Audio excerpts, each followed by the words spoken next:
It's closer than my hands have been. Oh, I'm jealous of the rain. I'm jealous of the wind that ripples through your clothes.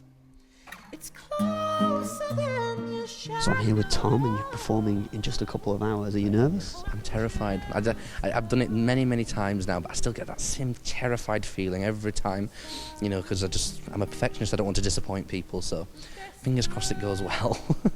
So just give our audience just a bit of background. Where are they going to know you from? I think a lot of people will know me from the internet. I did a virtual duet with Jessie J on the internet, and that got, I think, amassed over about 80 million views collectively. And then I also went on the Ellen DeGeneres show, and we did the duet live, myself and Jessie J. And I was also on the X Factor here in the UK last year. I quit the show halfway through, so I'm a sensational quitter. That's the nickname they gave me.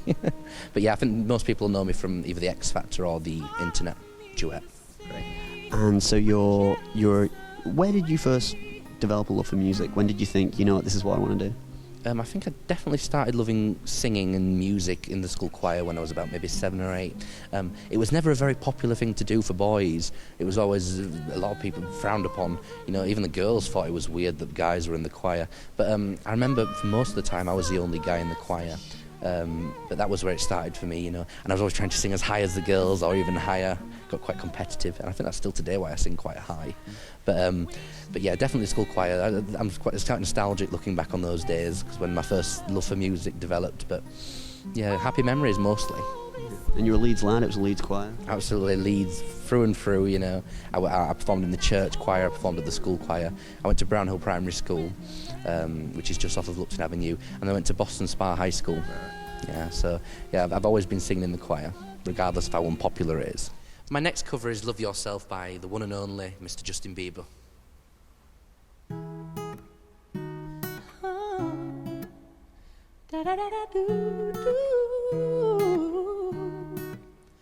For all the times that you rain on my parade, and all the clubs you get in using my name.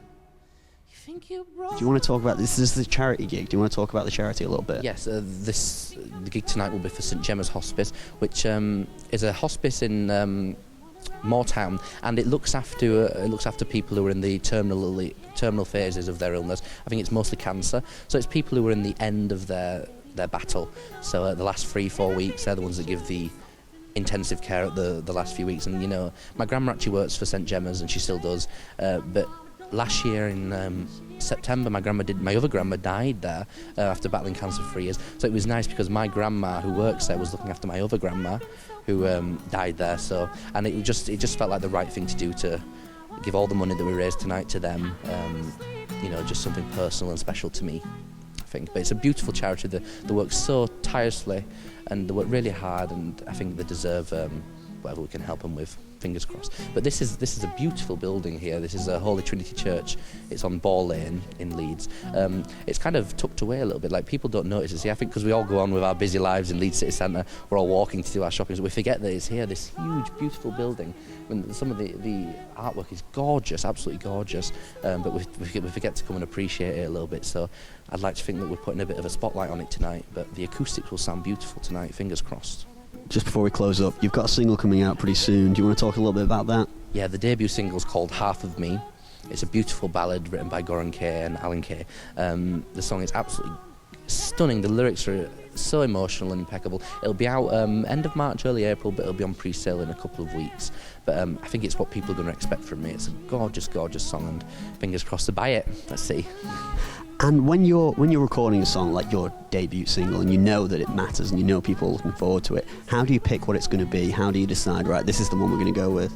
I'd like to say that it's all my own doing and I have the ultimate wisdom and knowledge about everything, but I don't.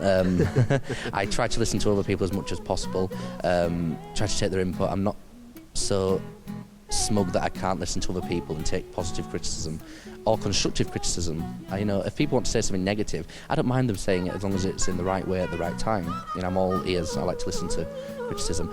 But listening to other people and also listening to your heart, you know what's right in the end.